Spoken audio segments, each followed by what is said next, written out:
Dallas, Dallas, Hmm? have you seen the eating area? The eating area? Yeah, Branson's made a mess in there. What? There's ketchup all over the place, like the walls, the ceilings, across the floor. Ketchup, you say? Yeah. I just realized you need to catch up on a few things.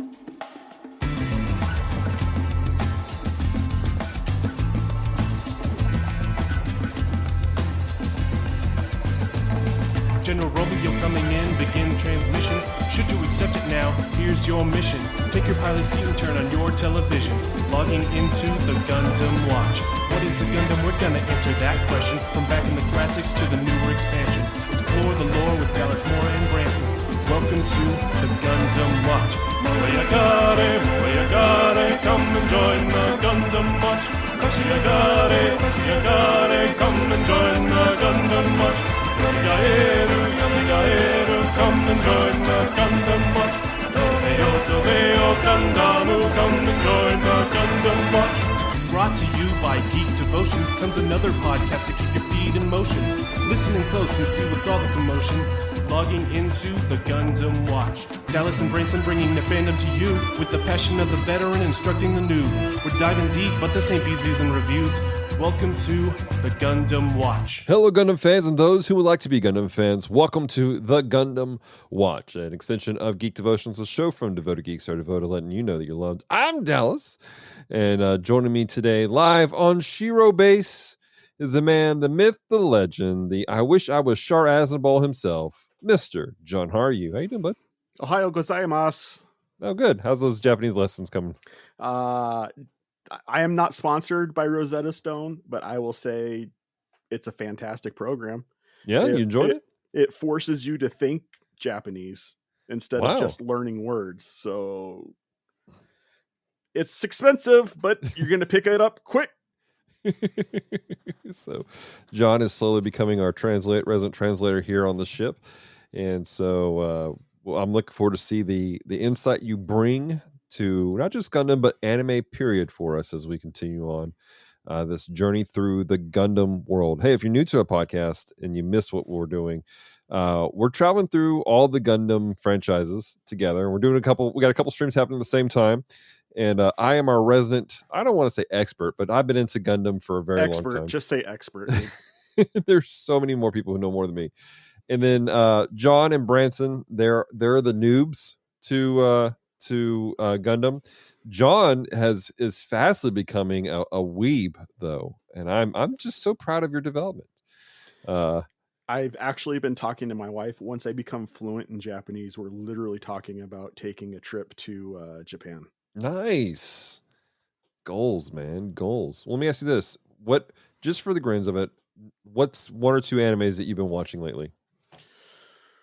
Oh, that is a question. I've been watching a lot of animes lately. Right. I've been rewatching Mob Psycho 100. Oh, that's a good one.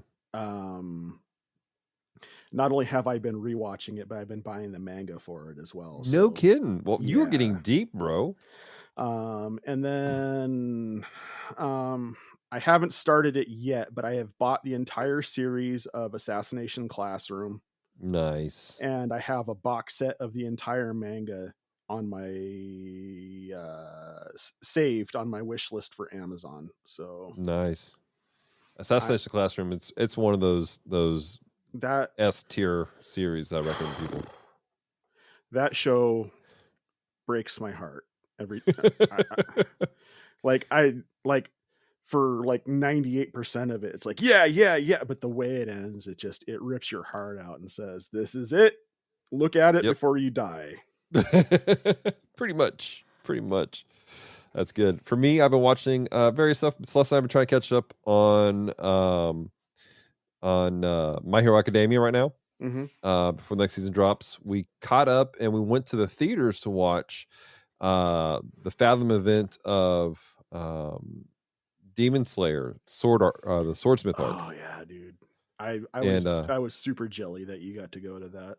I cannot wait. And if you want to know our thoughts on it, we actually, on our sister podcast, Calm Talk by Geek Devotions, we did a special road trip review with our friend Kelsey, who is joining the Geek Devotions team, helping us do some stuff.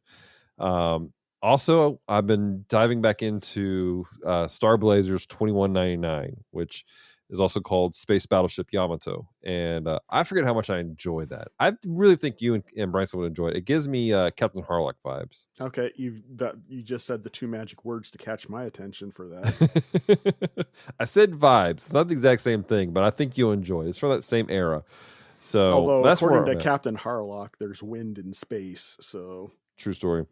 So I've been doing that. Also, I've been reading this bad boy, Gundam Thunderbolt, which I'm really enjoying. I need to find the anime though, because it's all like in the Xeon side, the ace pilot, he is if I remember correctly, a jazz fanatic. And so, and there in his scenes, it's all jazz music. Whereas on the Fetty side, it's a blues guy. And so it's all blues music. And so I'm told that when they meet in their fighting, you have this blend of the two taking place, and I'm super fascinated to check that out. As it turns out, I must be on the Fetty side because I am super blues dude. Oh yeah, give me some blues. Yeah, dude. I was gonna say something, but it's gone. So carry on, I guess. That's all good. Well, ladies and gentlemen, today we're going to be wrapping up a conversation we've been having for a while now. We just never got around to finish the conversation about the Witch from Mercury season 1. They did some weird spacing stuff because of some scheduling conflict. So episodes 11 and 12 were spaced out awkwardly, and then life got in the way. And so, but they just dropped a preview for season 2, and I messaged John. He's like, "Oh man, we haven't even finished the other one." So since there's ketchup in the other room, and I cannot wait for John to understand why the ketchup that's exploded in the cafeteria is so disturbing to me. We're going to get into this.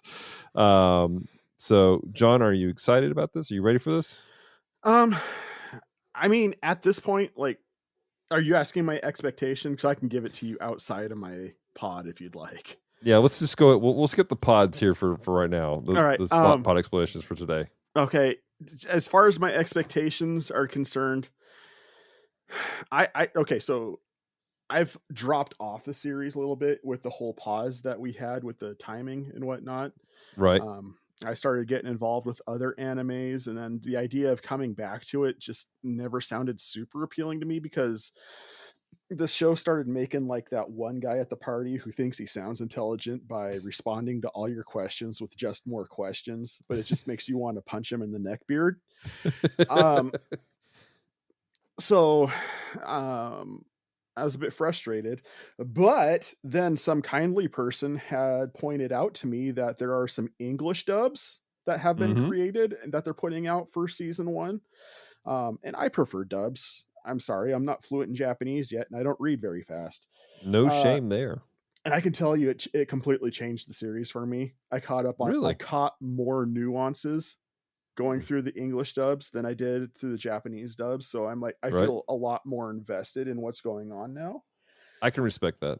So if you would have asked me like 3 days ago if I was excited, I'd be like, eh. But now I'm just like, hey, I'm ready for this. That's good. That's good. I've already watched these episodes. So my expectations is tried to look for some of the nuances of certain things, and especially with what takes place at the very ending, it's going to be interesting. But you got me wanting to go watch the dubs now. I'm really curious, especially since the voice actress for Soletta is going to be at GeekCon, and so I may try to. Wish I could go. Right, I wish you could go too. So that being said, let's just jump straight to the pods and watch this. And when we come back, we're going to have some interesting conversations about some stuff, and we're going to do like we've been doing with the Gundam Wing, and we're going to break down episode by episode. So, ladies and gentlemen, to the pods. All right, and we're out of the pods. Ladies and gentlemen.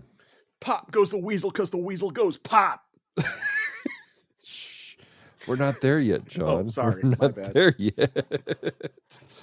All right, we have some conversations to talk about today.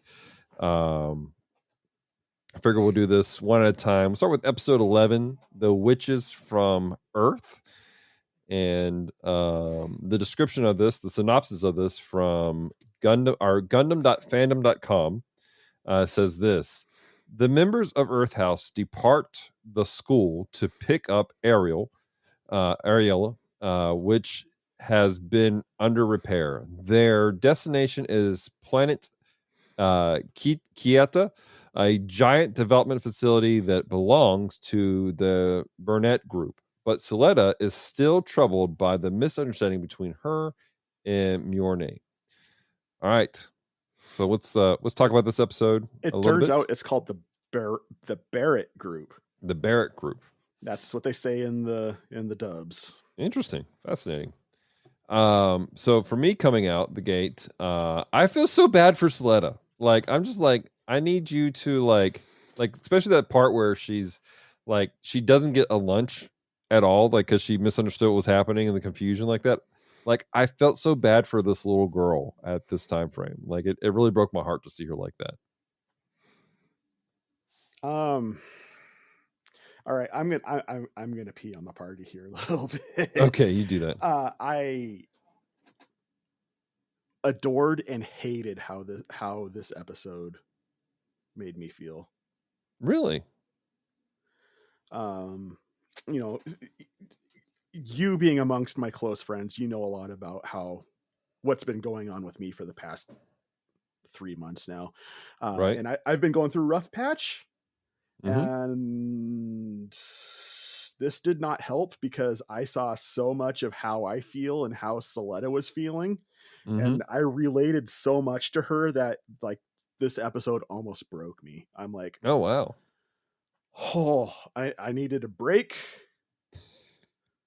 And then towards the end of the episode, things started picking up and I'm like, okay, I needed that to happen. Right. I'm going to say this, that speaks to the episode of itself because, or to the series, it does a great job pulling out very real world emotions and conversations that people are having about life and things that take place. This really is following and this is what I love about Gundam as a whole, is it deals with a lot of real emotions. This is a girl who is, because of misunderstandings, because of life situations, she's really going through depression. And she's questioning things. She's questioning, her friendships. Was anything real to begin with?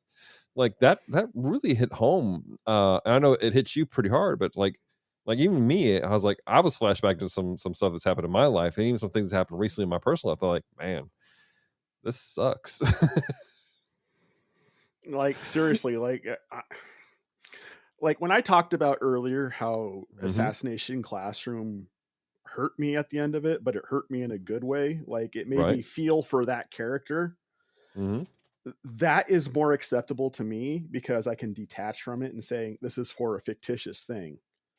Right. This episode made me hurt for myself. And I'm like, I don't like that. I don't come to the show I come to this stuff for escapism and it's holding up a mirror and I don't like it. I don't like being told. And I think that's the difference of thought process of why we come to the show. Mm-hmm. I come to Gundam period because of there is a level of escapism, but there's a level of reality, groundedness that I enjoy. As grounded as you can get with giant robots in space. But that's one of the things I love about it is, you have this whole internal conflict amongst your characters. And we've seen that played out between Soletta and then Mjorne, where at the end of that whole segment, she has this revelation that she doesn't even realize that she's hurt her friend. She's hurt Soletta. And there's this like hysterical runaway scene. Like it was funny watching them run down the hallway. Mm-hmm. She's like, come back. You want to say something? He's like, no, I don't. She's like, liar. So, but then when she finally catches her and, you see Mjorne just goes, all right, if this is what you need to feel wanted. You need to feel like, there's something here's stuff, clean my room 3 times a week. I feel like she took a little bit. It was funny because you saw Mjorne go like, what are you asking me to do now? She's like, clean my room 3 times a day. Email me 3 times a day, all this sort of stuff. there was this reconnection, and really it boiled down to this conversation about like, communicating with each other and with your hurts and your pains. It was just a really touching moment seeing this, like, this friendship restored in this moment. And of course you had some of the political side coming apart. Like, okay, what is Soleda's mother doing with Mjolnir's father? Like, what is this side thing they're doing this underground when they're like, hey, see, the permit scores were up to 4 and stuff like that. It was you had that playing out, but this whole relationship aspect, this, like, these real hurt and feelings, they almost overshadowed the political conversation at the same time. I can tell you what Soleda's mom's doing. Yeah. Being the coolest character in this show. I Why do you am say on that? I am on Team Prospero right now. Like, for Are real. you? She is the coolest. I love. Okay, so one of my favorite movies is the Godfather movie. Yeah. Because the whole entire time you're trying to play strategy and being like, okay, so who's screwing over who, Right. the whole entire time. And then it all just at the end of the movie is just this big reveal about how things are being laid down in the background. And Right. I've seen that enough times, and I'm watching Prospera Mercury and I'm like, this lady is laying so much out right now. Like everybody's a pawn and she's just playing chess, and it's just, it's so good. And she could be the bad guy, and I'm fine with it. I'll be team bad guy for her, because her character is just, yes, I want Right. the bad guy to win if she's the bad guy. She is playing these weird things. And then you have oh gosh, what was his name? It's Ghoul? Ghoul's dad. Oh, I cannot remember his name right now. yeah. But you know who I'm talking about. His father is trying to work out some backdoor deals with Shadiq. And then Shadiq's like, let me pull my own power move. Nope. Hope you die in this too, dude. So I really think they're going to play out some stuff in season 2 with Shadiq, and they're going to have to. I mean, he's obviously They've set him up. I think he's an Earthican who is working, who's been adopted, and I really think that he's related to Nika. I think the way that there's some sort of relationship between him and Nika, that he has a lot of pull. Either he comes from a family that was in a ruling class on Earth, but was pulled into this for political reasons, or he's related to her. But he has some pull in her life that it's something there. Mm-hmm. So, but you have that taking place at the same time, and then poor Ghoul, who's now known as Bob, which is funny when the Japanese go, Bob. Bob.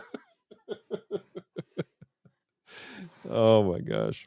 I still ship Ghoul and Soleta so much. I know you do. We'll get into that more in the next episode, but the entire time I'm looking at him, I'm like, there's baby daddy right there. That's the guy. In the social media sphere, you're not the only person that's pulling for that. I'm going to tell you that Team Ghouletta. So what'd you think of the 2 Earthican Gundam pilots? I hate them. You hate them? I hate them so much. I don't think you're supposed to like them. No, I mean, just character-wise, they're the type of characters that annoy me. In one, you've got the sulky edge master. I feel nothing because nothing has meaning, and pain is the only reality. And that's Noria is that one. And then in the other one, you have the Sophie. Yeah, you have the complete. I don't remember the word I'm looking for. Psychotic narcissist. No, I can't remember. It doesn't matter.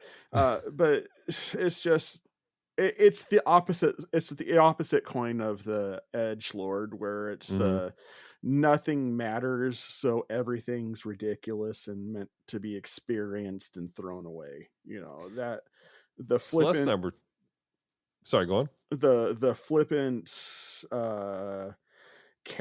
carefree to the point of careless and disregard for everybody else, because this is my life I'm living, and if you were living yours, you'd probably try harder.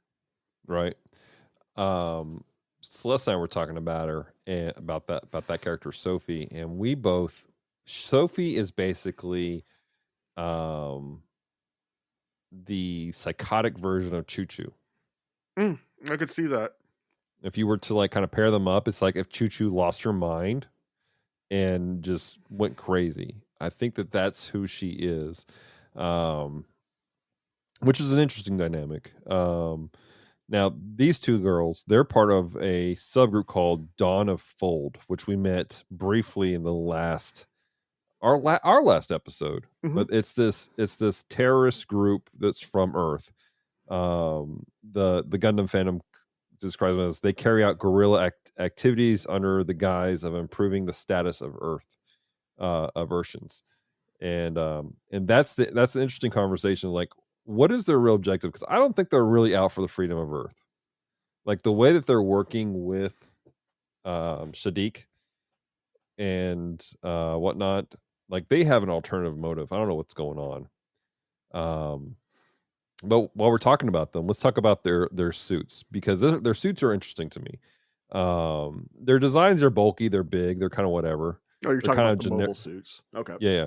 They're kind of generic Gundams, in my opinion. Mhm. But what's interesting is their naming.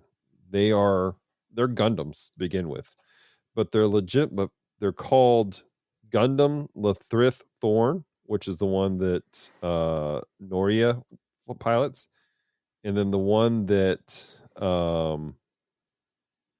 Evil Choo Choo pilots, Sophie, is called Gundam Lathrith And what's interesting to me is the fact that they're Lafriths, because Lafrith was the name of the Gundam in the prequel. Like that was its name that we had before Ariel, which we're assuming it's Ariel. It was called Lafrith. Now, what's interesting is, where is this in time and space? Like, were these based off Lafrith, or were the, because there's some conversation people were asking, are these pre-production, like were these beta tests of the original Frith? And then how did these guys get this? Because these guys have the Lafriths, and then these versions of Lafrith, but they also have the was it the Sturm? Yeah, the Sturms, which were the ones that Ghoul's father made. Mm. So how are these guys getting all these weaponaries, all these high end weapons for their cause? I mean, obviously they're working with Shadiq, but then how does Shadiq get a hold of Friths? If I had to guess, is if going back to the prelude, Mm-hmm. I don't think the mom and girl were the only two people to make it out of the initial attack. Right. Well, I know they weren't, because that one lady who's in the other group that was Mm-hmm. like the nurse, when Mm-hmm. when at the end of episode 5, when her and Prospera meet up, Mm-hmm. and she's like, I'm also a witch, blah Right. blah blah blah blah. So they knew each other by name and Right. face. They recognized each other, which suggests they both came from that plant that was attacked in the prequel. Right. So obviously other people made it off, and people with functioning knowledge, but not necessarily enough knowledge to advance the design to affect, to the point where the using the gun format doesn't kill you. Right. So Because those girls although were hurting. Those girls all were definitely hurting while using yeah, when because it's level 4. they always their face started glowing and stuff. um and I tell you, I have my own fan theory as far as why Mm-hmm. Ariel doesn't hurt Soletta Mm-hmm. or anybody else who uses her, is because I believe that the gun format is, I think they're going to go into the exploring the idea of the soul, Mm. and like the gun format is functioning off of the souls of people who died in that attack. So they are powering that, and so the reason why the gun format hurts the pilots and the other ones is because of it's hurting their soul. Like it hurts them to use it, right? Interesting. I don't know. That's an interesting thought process. I can tell you that one of the running theories is that Soletta is not the girl from the prequels, I've heard that.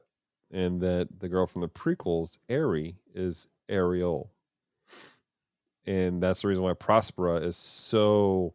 This is my daughter, and like is really awkward about it, and she's very, very concerned of protecting the Ariel. Is that Ari is Ariel? I will say I understand why people would think that, but let me explain why I don't. Yeah. It's because when she's talking to Ariel Mm-hmm. in the cockpit, she uses the phrase everybody, Mm-hmm. which is plural, which would indicate more than one person. Right. And as we've discovered, those gun bits are all Mm-hmm. Run by the Gund format. Right. So, it could stand to reason where each one of those Gund bits is a person. Yeah, that's an interesting theory. I actually thought about that just briefly in the, and I'm glad you brought that up. Which one? It was the episode where she was fighting Shadiq. Mm-hmm. That's when the first time she said that, wasn't it? That she was like, "Hey, everyone, we're doing a great job." You may be onto something here, John. You may be onto something with that. See, I can think deep about Gundam too. I didn't say you couldn't. So I was saying that more to myself. Because every time I come on the show, you drop all this wisdom on me. I'm like, I like the colors. Oh my gosh. Well, anything else about episode 11 before we move on?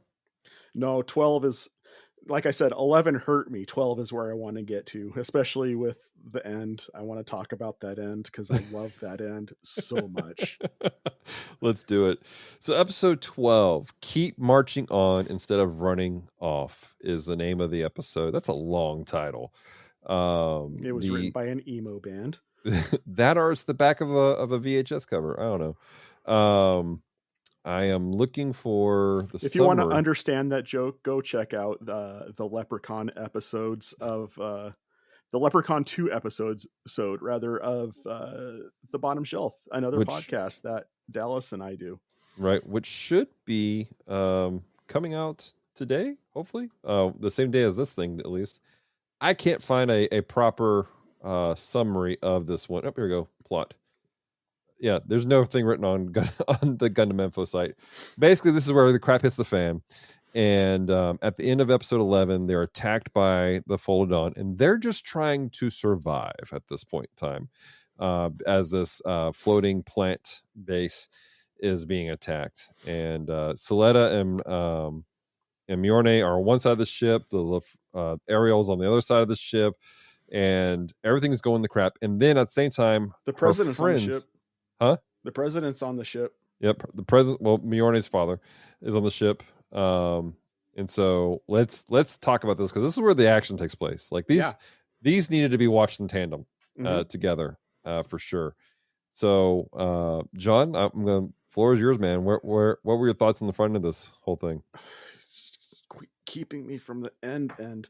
All right, so well, I've already said I love the ending of this so much, but let's keep it forward. I love that this episode illuminates the actual thoughts of Ghoul about Soletta. Yep. In what could have been his final moments. And his life was supposed to flash before his eyes. Instead, Soletta flashed before his eyes. And he's just like, I need her. And then he proceeds to kill his father, which was amazing. So that whole scene was this more tragedy, in my opinion, happened in this episode than in previous ones. This is where you see people breaking. Mark my words, season 2, he's going to go insane. He's going to have lost his mind because he killed his father. I think he's going to come back a Char character at the end of this. Watch him wear a mask in season 2. Maybe. Watch him wear a mask in season 2. Another thing that kind of struck me about this, though, is Mhm. that like I have listened to the show, the Gundam Watch enough before I became a part of it, and I've seen enough of Gundam Wing now to know how typically Gundam starts in media what in writing you call in media res, Mhm. which is we're in the middle of action Mhm. basically. And typically, when you come into a Gundam, you're in the war. The war is a thing already, Mhm. and I really feel like what I like about this show is it shows you life happening, and then it lets you see what proceeds into the war. So Right. you're like you're not learning backwards. You're like following with it as time progresses, Right. and I really appreciate that if that's what they're doing. Although I will miss the high school drama instead. Like if this would have been like Gundam High School 90210, that's what hooked me. I mean, if I'm Right. being honest, it made me, it literally fangirled me because I was just like, I'm here for all the high school romance drama. Like Right. it was a soap opera for me. The But in the past 4 episodes, it's kind of started going the route of standard Gundam, which Yeah. is political betrayal and action. Yeah. And I'm enjoying that, especially with the dubs, because I want to watch the action, but I can't if I have to read. Right. Um, so I think that's something interesting that they're doing that doesn't necessarily pertain to the content of the episode, but it was at the end of this where I'm like, okay, we're actually getting into the war that you normally would see in a Gundam. Well, I think it's interesting to say that because feel like this whole episode really felt like it was a more quote unquote stereotypical Gundam show than the previous ones because it was so. This is the war. This is what's taking place. Like they're in the middle of a battle. You see the factions fighting each other. It is a. I think you're right. It's kind of the prequel to everything, but this felt more Gundam than the previous ones had taken place I agree. as a whole. I think that you're right. The ending, which we're going to talk about here in a couple minutes, it's the shot heard around the world. It is the it's what I think it's the final moment for everything, if you will. But No, I no, sir, no, sir. It's what I'm going to use a phrase that was originally used for something that happened last year, mhm. but I think this is more appropriate. This is the slap heard around the world. Yeah, I give you that. I give you that. So, but for us, feel like we're going to see a lot of things taking place. You had Nika, so Sophie, or one of the two psycho Earth chicks. They're about to blow up the ship that all of Soletta's crew's on, and Nika realizes that these are Urshans, and she basically Morse codes, "Don't shoot us." And Home Dude sees them. Like he goes, like he realizes what she's done, and so I think that's gonna be an interesting thing that we're gonna see play out in season 2 of who is she and what I think she's gonna lose some trust because she was kind of like the goody two shoe. Everyone trusts her, and now that's definitely gonna be broken Mm-hmm. here going forward. Let me help you out with something here, real quick, Dallas. Yeah. Because I've watched all the dub episodes so far. They pronounce it Earthians. Earthians. Mm-hmm. Cool. So, I call it did, Earthicans because of Futurama. That's the only reason why. I gotcha. I did think it was interesting though that there is a distinction between Earthians Mm-hmm. and the Spatians as far as how their weaponry goes. It appears that people from Earth, they don't have access to the high heat beam rifles and stuff like that. Their primary weapons were all very Bullets, quote unquote down to earth bullets and shell casings. And what highlighted that for me was when one of the pilots yelled at them saying you're polluting space. And she goes, "You Spatians polluted and destroyed the earth and ran away, and you're worried about this."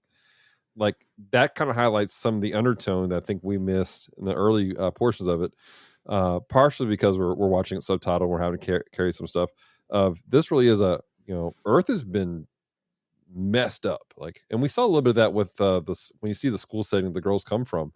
Of Earth is pretty much destroyed, and not destroyed, but it's in a bad place, eco wise. And this is almost a revenge type of thing. Which, oh man, I was gonna make a reference. You wouldn't get it necessarily, but Make Gundam it for the Double listeners. Gundam Double Zero kind of plays with this conversation about the condition of the planet and Earth, and how well we're treating it, and it kind of plays into that just a little bit. Mm. So, I'm trying to think of any of the bigger things also we need to talk about before we hit the slap heard around the space. um, I'm just trying to think of, because it was such a fast paced episode, and I think that's why I liked it. Like it was like we're bumping through some stuff. There's some major conversations. Mirones and her dad had this weird come together moment where he basically reveals, "Hey, I was a jerk because I promised your mom that I would be." Basically, it was like this misguided. Like they made this promise to always do the things to survive, but in his mindset, the things that he needed to do to survive inadvertently caused him to be a jerk to his daughter. And that's a whole conversation in and of itself of why parents do what they do and how they responded.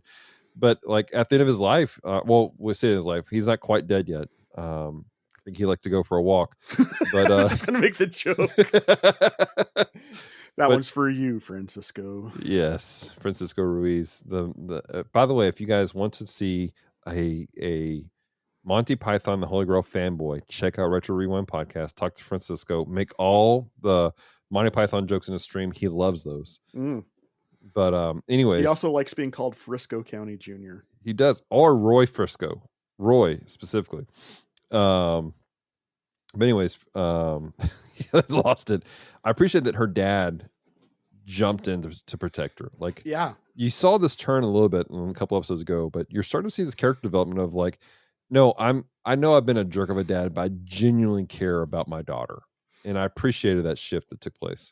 Well, that's something about this entire series that I've seen that I've really appreciated, especially as a content creator myself. Is I really love the fact that everybody is allowed to have their character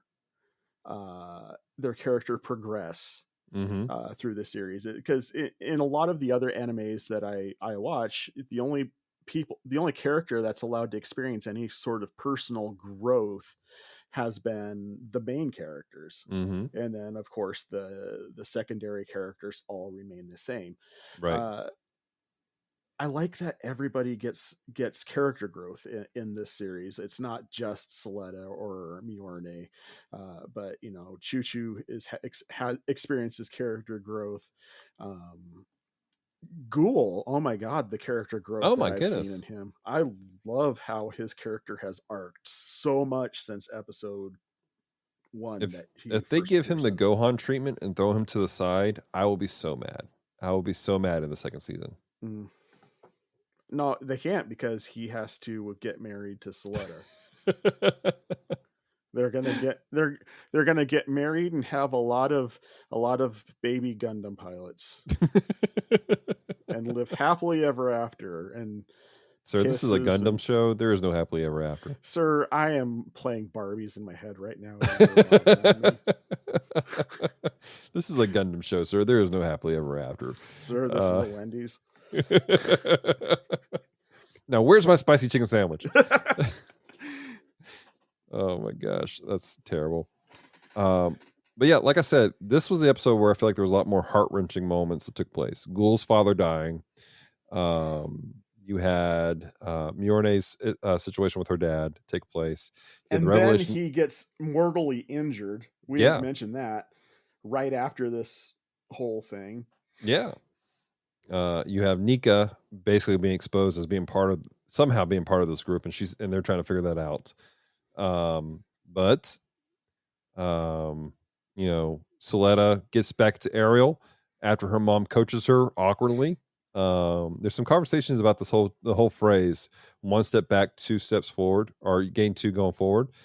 Some people are wondering if that is not some sort of what is it called? Code, basically. Are you talking about like social programming, like an activation phrase? Yeah, there was a Manchurian candidate code, basically, if you will. Right. They play with that in a lot of stuff, like in Spies Like Us, and yeah, man, I know what you're talking about. there's some question as to whether or not this is a Manchurian candidate situation where that is an activation for specifically for Prospera to manipulate and train Sleda to do things. Oh my God, Dallas. You okay there, John? I just had a thought. Mm-hmm. I'm gonna drop this on you, Okay. and it might ruin your day. You remember in a previous episode where Prospera takes her arm off and shows that it's completely robotic, and Right. you couldn't tell, right? Mm-hmm. And then she snaps it back on, and you can't tell because she's wearing sleeves and stuff. Right.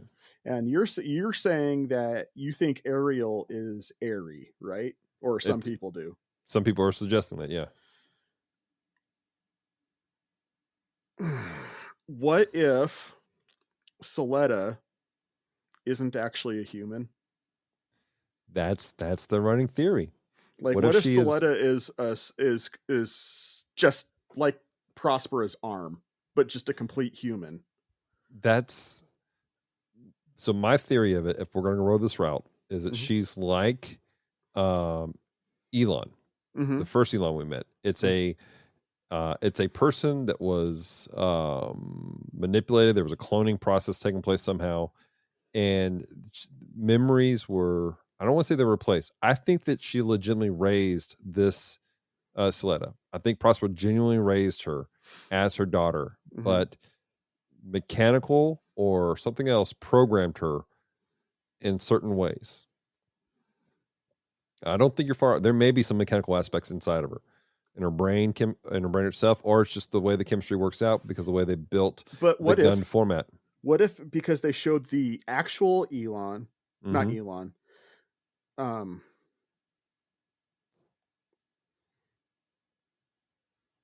was it Elon? The guy that Happy Birthday guy? Yeah. Okay. What if they showed, because they showed the actual Elon to show that, you know, the two have been modeled off after each other, right? Mm-hmm. What if Ari is an actual person that looks like Soletta, but isn't actually there? What do you mean not actually there? Like, they haven't actually shown Ari on the series yet since she's become that age. Like, what if she's like on Mercury or Earth or wherever they're from, right?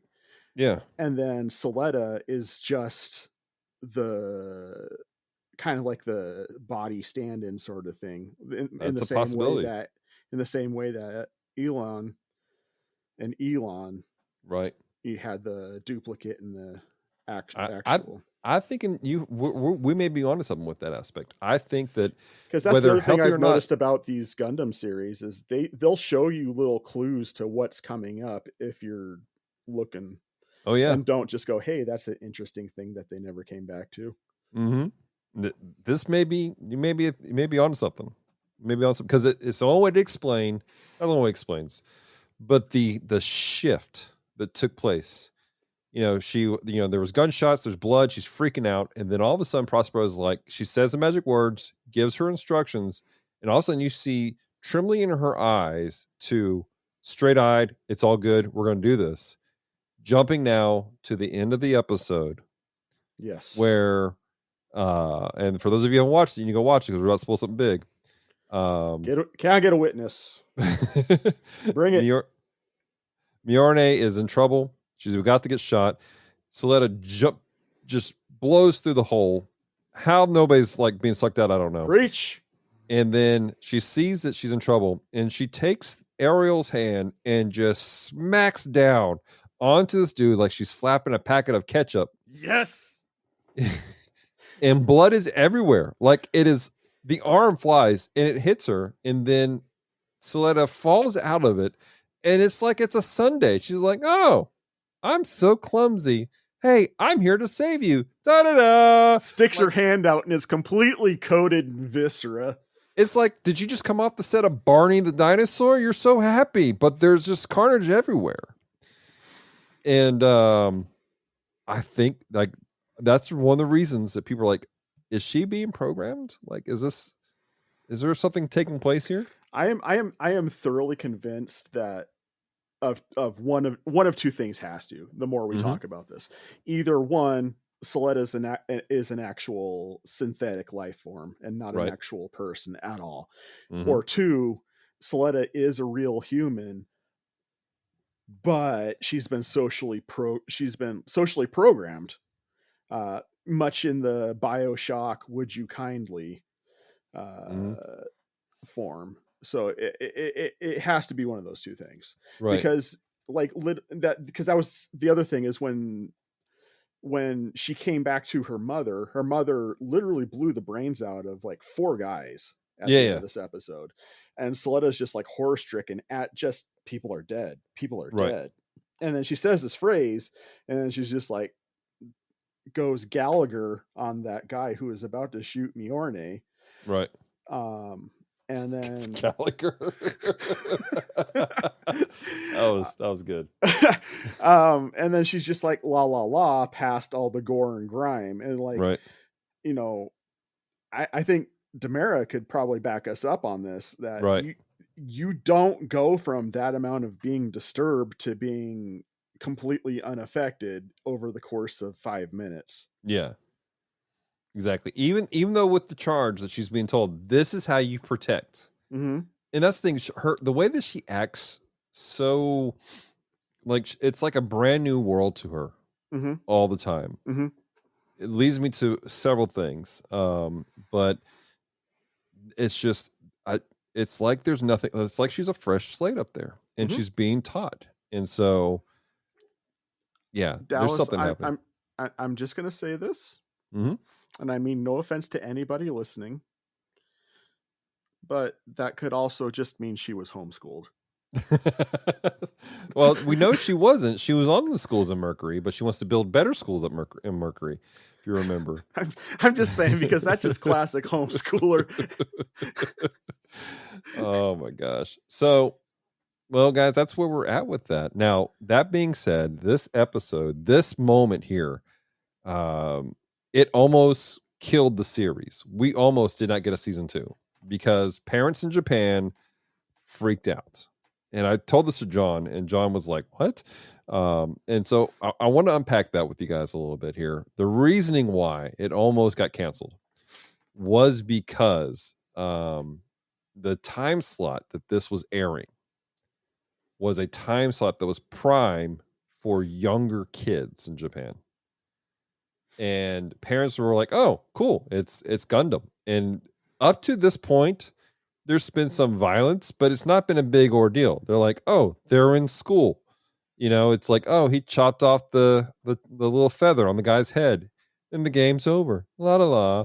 All of a sudden you have just gratuitous blood everywhere. Like it's a mayhem, and there's a hand flying around. There is legitimate PTSD in the eyes of Mjolnir. Parents spazzed out about this.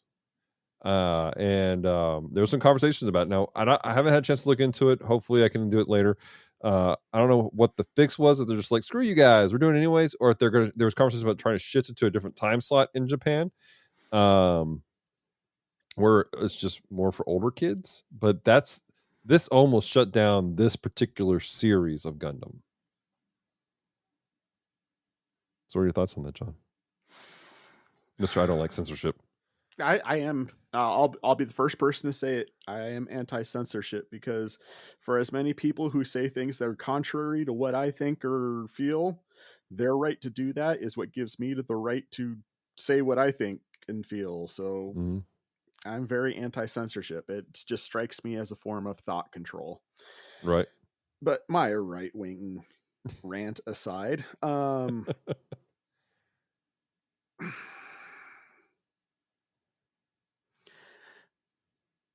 I have been watching a lot of anime lately since you made me start getting into the show, and then suddenly that sent me on this free fall into weebism. You make it sound like it was some Clockwork Orange stuff where I strapped you in a chair and taped your eyes open. I did not make you get into anime. Dallas, I just opened the door for you. you social engineer me in the worst ways when it comes to your stuff. Hey, John, check out this podcast I'm editing. Suddenly I'm subscribed. Hey, John, rule of 3. Anyway, I've been watching a lot of anime, and there's a lot.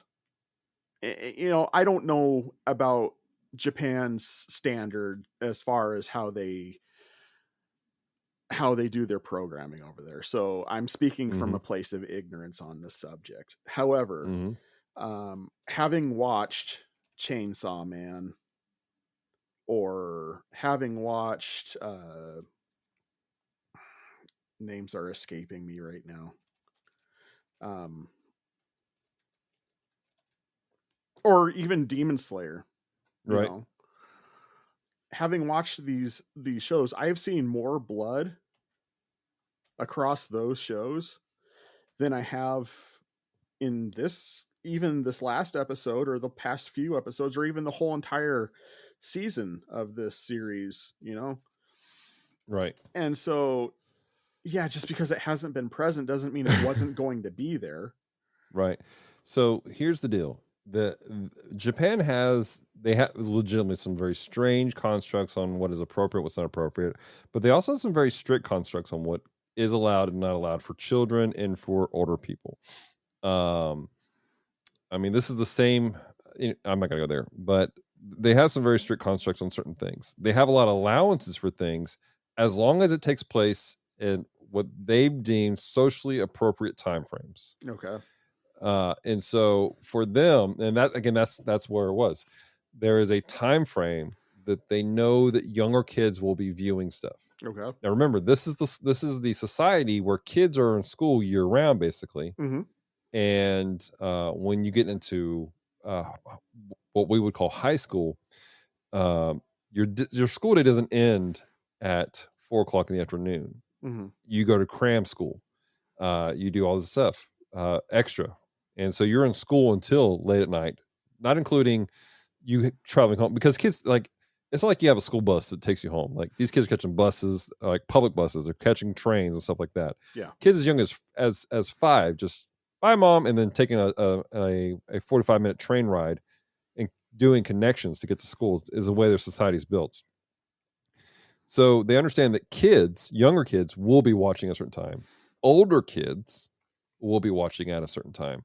And so way that they structure their TV is they're like, okay, this is a time frame where parents will allow their kids by society standards to watch stuff. And by this time frame, they should be going to bed. We understand that teenagers will stay up on their cell phones watching stuff. We understand that, parents will be like, oh, you're a teenager, whatever. So we'll open the door a little bit more for this kind of stuff to take place. And that's the big issue that took place.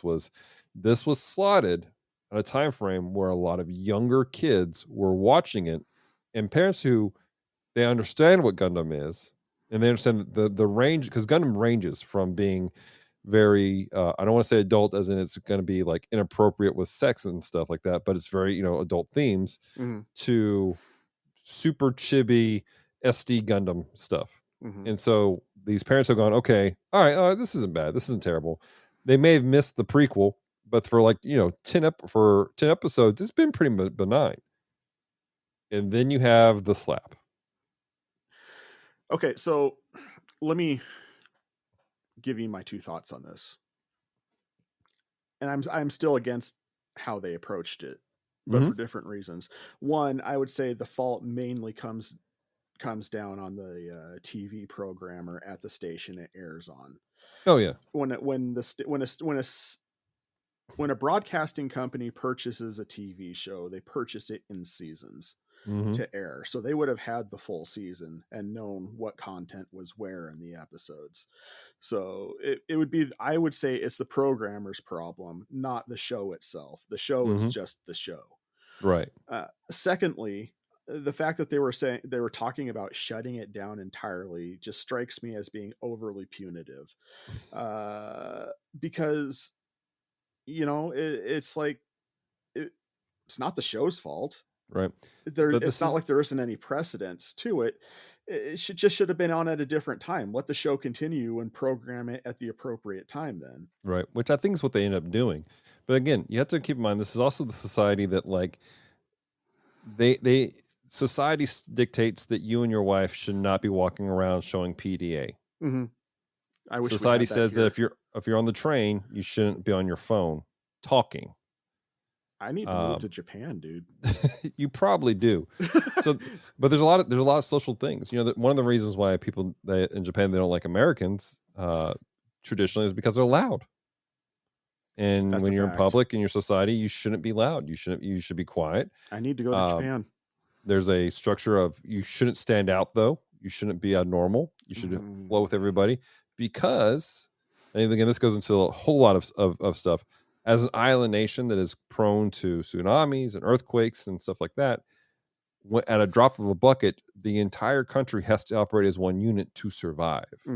So you should not stand out, shouldn't do things abnormal, because at a drop of a bucket, we will need you to be not John, but Japan.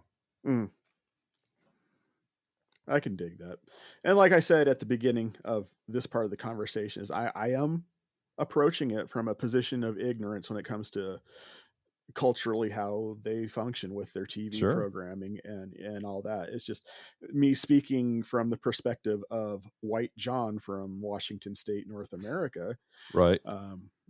That's just kind of how it hit me about hearing about it. So it very well is a cultural thing, but I'm finding the longer I'm alive, the less I'm an activist for punitive action. Right. Or heavy punitive action for artistic reasons. Right. So I get that. Well, John, any last thoughts on these last two episodes? I'm interested to see how it's going. I'm hoping that for season 2 they take it back to the school, because that's where I fell in love with the show. But I have a feeling I'm waving bon voyage because the show is about to go on a trip elsewhere. So right, and I can tell you from the preview, there's a lot of clips that take place in the school setting. Oh, really? Cool. I'd like to see actual classes in the school. To be perfectly honest, it's the slice of life portion of the show that really has me hooked. The action and the political intrigue is fun, but really it's the social interactions that's really got me hooked on this show. So I want to see more drama. Right. I gotcha. Well, because we've asked this at the end of every episode, as up to this point, if this was the first time you've been into Gundam, is this enough to keep you going and investing in Gundam? Or you're like, you know what, this Gundam thing, I'm kind of want to bounce out? No, this is good.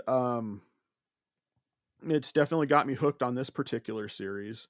And this really was my first Gundam. I mean, technically I'm doing Wing with you guys too, but this was the one that got me into the whole thing. And, this would definitely be a good jump on point, as long as you understand that you don't have to watch that all the series aren't connected. So definitely, I did a YouTube short for our YouTube channel asking, does Gundam have a problem because there's so many things, and that it's one of our highest views actually on the Gundam Watch YouTube channel, this short. But there's a lot of conversation about some people feel that yes, it inherently has a problem with the fact that everyone goes, oh, Gundam, so there's an instinct to go, oh, you got to watch everything else to really understand it. But if you can separate it, if you can undergo an understanding, no, this is a separate Gundam, it's not part of the UC, Gundam can continue on doing well. So, all right, cool.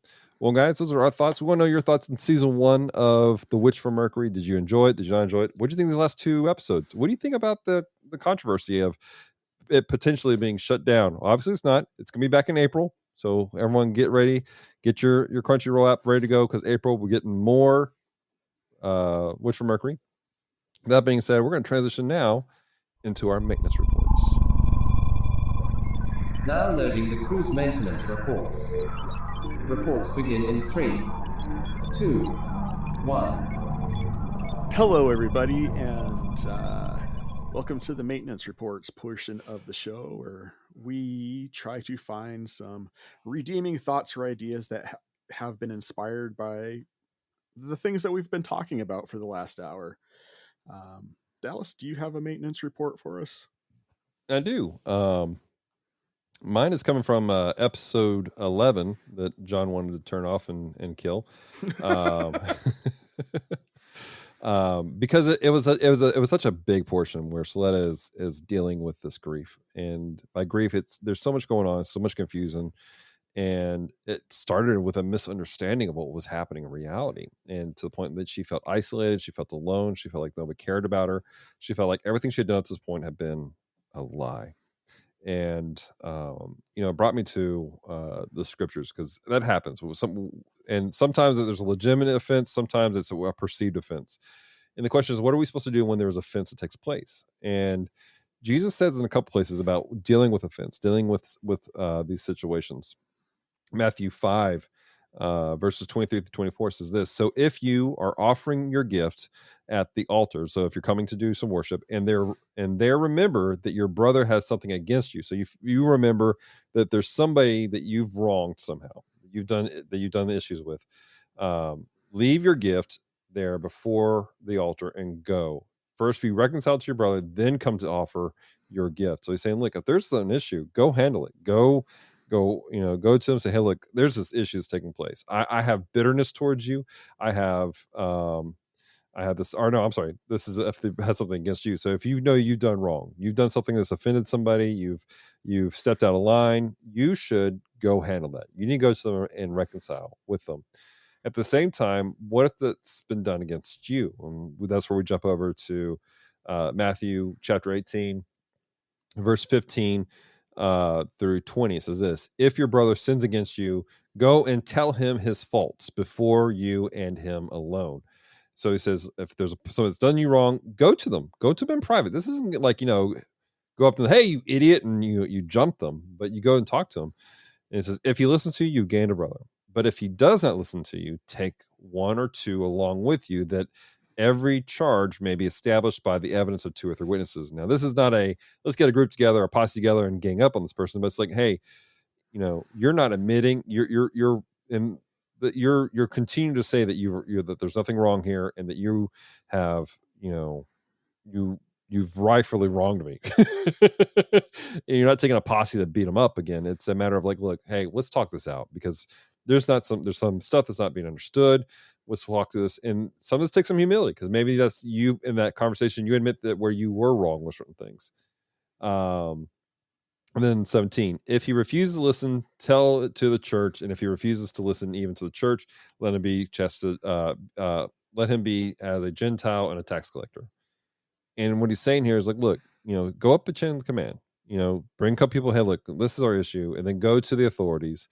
And then if they're still, and again, this is some genuine issues are taking place, that's when you do some different things take place. But my point is, if there's offense, we have to take care of it on both sides. And the problem is, a lot of people, they expect it to be that's, if you're hurt, then you need to come to me. Well, if you did wrong, you need to go to them.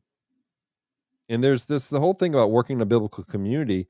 It takes honesty. You have to be honest with people when you've been hurt. At the same time, you got to be honest when you've hurt people, and work that out together. And the whole point is not to get angry at people and to throw them out, but both cases is to rebuild the covenant, rebuild the relationship, rebuild friendship, bring things together. Unfortunately, we do have a situation here where it talks about if it happens, look, dust off the dust off your feet, move on. Sometimes if the person who's wronged continues to be wrong, you go on serving the Lord.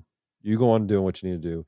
Let the Lord do stuff. The Bible says that the Lord's our refuge, but also he's our vindicator. He takes care of the situation. He will get justice. We don't go out of our way to get the justice against somebody. We continue to serve the Lord, and he will take care of the person who's done wrong in some fashion.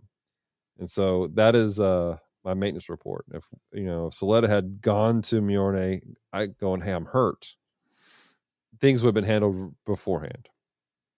And if Mjorne had found out what she found out that she had done wrong somehow. She wouldn't really understand the extent of it, and that's okay. If you don't understand the extent of how you've hurt somebody, you don't have to know the full extent. Just go to them, apologize, open that door so you can understand the emotions, so you can rebuild that relationship, that friendship that needs to take place there. So that's my maintenance report. All right. You got anything, bro? I don't. Okay. That's fine. All right, guys. Well, those are our maintenance reports. That's our thoughts for today. I want to hear from you guys. Did you have a maintenance report coming out of this? How has this podcast encouraged you? Has it challenged you? Let us know. You can reach out to us on our social media. We're on Facebook, Instagram, and Twitter. Just look for The Gundam Watch. John, is there anything that you would like to promote to the wonderful people listening? Nah, I think I kind of crammed that in when I said go listen to The Bottom Shelf, The Leprechaun. True story. There's a lot more that John does. Some amazing things. If you want to check it out, make sure you go check out the link tree in the description down below. And if you've enjoyed this podcast, please share it out with everyone you know.